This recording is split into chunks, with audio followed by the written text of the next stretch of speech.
네, 두 번째 이슈는 파로스아이 바이오와 관련된 내용 알아보도록 하겠습니다. 기술 수출과 관련된 내용인데요. 어떤 내용인지 알아보겠습니다. 네. 예, 파로스아이 바이오는 이달 27일 코스닥 시장에 상장하면서 굉장히 주목을 많이 받고 있는데요. 네. 파로스아이 바이오는 자체 개발한 AI 신약 개발 플랫폼, 이제 케미버스라는 게 있는데요. 이것을 활용해서 희귀 난치성 질환 치료제 연구를 개발하면서 신약 개발 추진 역량을 확보하는 중입니다. 네, 그래서 이 최근에 관심이 커지고 있는 AI가 기반이 된다고 해서 좀 주목을 받았던 것 같아요. 네네, 이게 최근에 이제 뭐 AI 관련된 것들이 아무래도 많이 이슈가 되고 있다 보니까 네. 뭐 그런 식으로 되고 있는데 이 이제 AI 플랫폼 이제 파로스아이 바이오가 부여하고 있는 AI 플랫폼 케미버스는 이 의약품을 개발할 당시에 이제 시작 단계인 후보 물질 발굴 단계에서부터 타깃 예측 시스템인 딥리콤이라는 거 이걸 활용해서 네. 새로운 타깃을 제시하고 가상 탐색 및 생성 모델 기술 캠젠을 통해 최적 약물을 다양하고 신속하게 분석합니다. 네, 그러니까 잠깐 정리를 하고 넘어가시죠. 네네. 자, 신약 개발 플랫폼이 케미버스인 거고요. 네. 그다음에 타깃 예측 시스템이 방금 전에 말씀하신 딥리콤. 네. 그리고 생성 모델 기술이 캠젠 이렇게 정리를 하면 되겠습니까? 네, 맞습니다. 제가 이제 요거에 대해서 좀 더 추가 설명을 드리려고 네. 하는데요.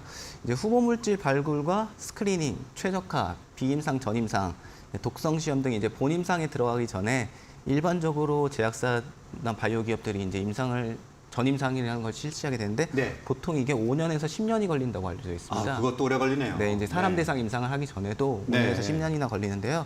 이제 AI 이런 프로그램이나 시스템을 이용하는 경우 이 모든 과정을 1, 2년 만에 이제 할 수 있다고 뭐 분석됩니다. 아, 거기에 AI가 이제 들어가게 되면 기간이 대폭 단축이 되는 거군요. 네, 이제 뭐 큰 데이터, 빅데이터들 같은 것을 분석해서 네. 어떤 식으로 좀 더 후보 물질 어디에 좀 적응이 가능할지 이런 식으로 뭐 이렇게 분석이 되는 건데요.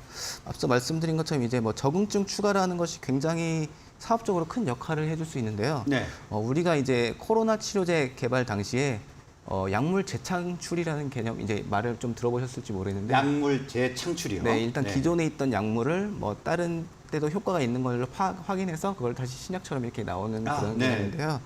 이제 이것이 바로 이제 적응증 추가의 개념이라고 할 수 있는데 저희가 이제 적응증을 변경 또는 추가해서 소위 대박을 터뜨린 가장 유명한 약물이 이제 화이자의 비아그라라고 할 수 있습니다. 아, 그게 네. 적응증을 추가한 건가요? 이제 뭐 원래 추가 개념은 아니지만 다른 데도 효과가 있다 이런 식으로 해서 이제 저희가 네. 하게 되는데 원래는 이제 심장병 치료제로 개발됐지만 이제 발기부전에도 이제 효과가 있는 것으로 알려지면서 전세적으로 굉장히 유명한 약이 됐죠. 아, 원래는 심장병 치료제였습니까? 네, 원래 이제 심장병 치료제로 네. 개발되는데 그 혈관 쪽 뭐 이런 식으로 해서 뭐 발기부전까지 효과가 있는 것으로 알려지면서 이제 전 세계적으로 정말 유명한 약이 됐죠. 네. 이런 식으로 이제 뭐 사람을 대상으로 하는 이제 본임상 또는 본임상 전에 전임상 단계에서 약효와 선택성을 예측하며 생체 시스템의 흡수, 분포, 대사, 배설 등 약물 동태학 및 독성 예측을 통해 개발의 효율성을 높이고 비용을 줄일 수 있는 것이 AI 시스템이라고 할 수 있습니다. 네, 지금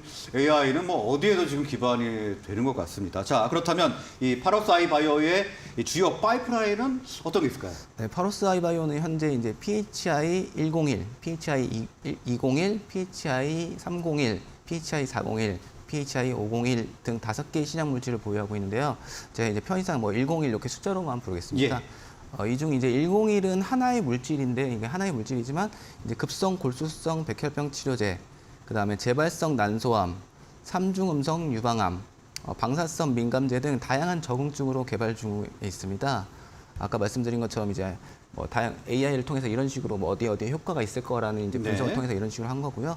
이제 101의 경우 파로스아이 바이오가 보유한 파이프라인 중 가장 상업화 속도가 빠르기 때문에 상장 후 첫 기술 수출될 가능성이 높은 것으로 분석됩니다. 네. 희귀 질환인 이제 급성 골수성 백혈병 같은 경우에는 혈액 세포를 생성하는 줄기세포인 조혈모 세포가 악성 세포로 변하는 혈액암입니다. 이게. 예. 네, 그래서 악성 세포가 이제 골수에서 증식해서 간, 장, 이제 림프 등 전신으로 퍼지는 질병인데요. 이제 환자는 일반적으로 이제 이 환자들 경우에는 여러 유전자 변이를 가지고 있지만 전체 환자의 한 35% 정도에서 FLT3이라는 변이를 가지고 있습니다. 네, 그러니까 이 101은 일단 백혈병 쪽에 적용이 되는 약이라고 볼 수 있는 거군요. 네, 맞습니다. 이제 101은 이제 바로 이 백혈병 중에서는 FLT3 단백질을 억제하는 물질인데요. 네. 이게 현재 국내와 호주에서 이 환자 대상 임상 1상이 진행되고 있습니다. 그다음에 1차적으로는 이제 약물 내성 돌연변이를 포함해 FLT3 돌연변이를 가진 불응성, 재발성, 골수성 백혈병 환자를 타깃으로 하고 있습니다. 네, 일단 일상이 진행되고 있는데 자 결과는 나왔습니까? 네, 이제 중간 결과까지 실험 완전 끝나진 않아서 이제 끝까지 나오지 않았는데 중간 결과나 뭐 그런 것들 이제 확인해 보면은 28일 주기로 이 101을 투여했을 경우 FLT3 변이 환자에게서 악성 골수 세포가 최대 98% 감소했고 평균적으로 87% 줄은 것으로 나타났습니다. 네. 네, 이제 현재 미국 FDA 승인을 받은 FLT3 저해제는 아스텔라스의 조스파타라고 있고요. 다이치 산쿄의 반플리타라고 있는데요. 이 중에 반플리타는 요번 달 말에 이제 품목 허가를 획득해가지고 아직까지 환자에게 처방이 이루어지고 있지는 않습니다. 그래서 사실상 이제 이 조스파타와 비교를 하게 되는데 이제 조스파타 이 임상 3상 결과를 살펴보면은 투약 환자의 약 30.5%에서 재발이 일어난 것으로 확인됐습니다. 아, 네. 그래서 이제 또 이제 FLT3 돌연변이 중 이제 다양한 종류가 있는데 이 중에서도 이제 D835와 F691로 인한 내성 문제가 발생한 것으로 나타났습니다. 하지만 이제 이 101은 동물 실험에서 이 경쟁 약물 대비 모든 돌연변이에서 높은 효능을 보였고요. 예. 특히 약물에 대한 내성을 가진 돌연변이 암세포에서 경쟁 약물 대비 암세포의 성장 효과가 최소 2배에서 최대 10배 높은 것으로 나타났습니다. 이 밖에도 이제 독성 검사에서도 경쟁 약물은 9개 단계에서 독성 소견이 나타났지만 이제 101 같은 경우는 5개에서 독성 확인되면서 좀 더 안전한 것으로 나타났습니다. 그럼 대표적인 약물인 조스파타보다 훨씬 좋은 지금 결과가 나오고 있는 거잖아요. 네, FDA. 그럼 아까 말씀하셨을 때 기술 수출이 좀 빨리 이루어질 수 있을 것이다 예상을 해주셨는데 네네. 지금 상황은 어떤가요? 이제 101의 경우 2019년 FDA로부터 이제 희귀의약품 지정을 받았는데요. 네. 이것 때문에 이제 좀 더 기술 수출 시기가 좀 더 당겨질 것으로 보입니다. 일반적으로 이제 임상 2상까지 종료한 후에 데이터를 확보해서 기술 수출하는데 보통 이상이 끝난 뒤에 기술 네. 수출이 이루어지게 되는 네네. 거예요? 하지만 이제 101의 경우에는 임상 1상 이후부터 본격적인 협상이 이루어질 것으로 보입니다. 네. 이 이유가 이제 FDA 희귀의약품 지정을 받으면은 임상 2상 이후 조건부 품목 허가가 가능하기 때문에 사실 이 기술을 도입하고자 하는 업체들은 임상 1상이 끝나는 올해 말로 끝나게 예정돼 있는데 네. 이제 이후부터 좀 기술 수출이 가능할 것으로 보이고요.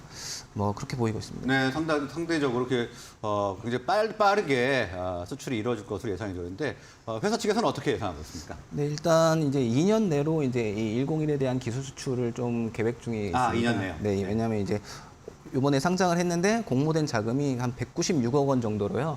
올해 이제 115억 원, 그다음에 내년에 116억 원을 이제 연구개발비로 사용할 예정이기 때문에 네. 사실 2년 내로 이제 공모 자금이 모두 좀 소진되는. 공모 금액을 2년 내에 그냥 네. 그 연구 개발비로 다 쓰는군요. 네, 아무래도 공모하면서 연구개발 중심 기업이다 보니까 뭐 네. 그런 식으로 해서 하기 때문에 이제 상장을 통해 확보한 것만 말씀드린 대로 2년 내에 이제 모두 소진될 예정이기 때문에 이후 연구개발이나 추가적인 자금 확보를 위해서는 2년 내 기술 수출이 필수적이라고 보고 있습니다. 네, 그러니까 101의 수출이 2년 내에 빨리 이루어져야 이 공모자금에서 모자란 부분이 없어지지 않겠군요. 네, 맞습니다. 네, 이제 앞으로 알겠습니다. 연구개발 하려면 또. 자, 오늘 파로스 아이 바이오까지 알아봤습니다. 자, 오늘 말씀은 여기서 마무리하겠습니다. 네. 고맙습니다. 감사합니다.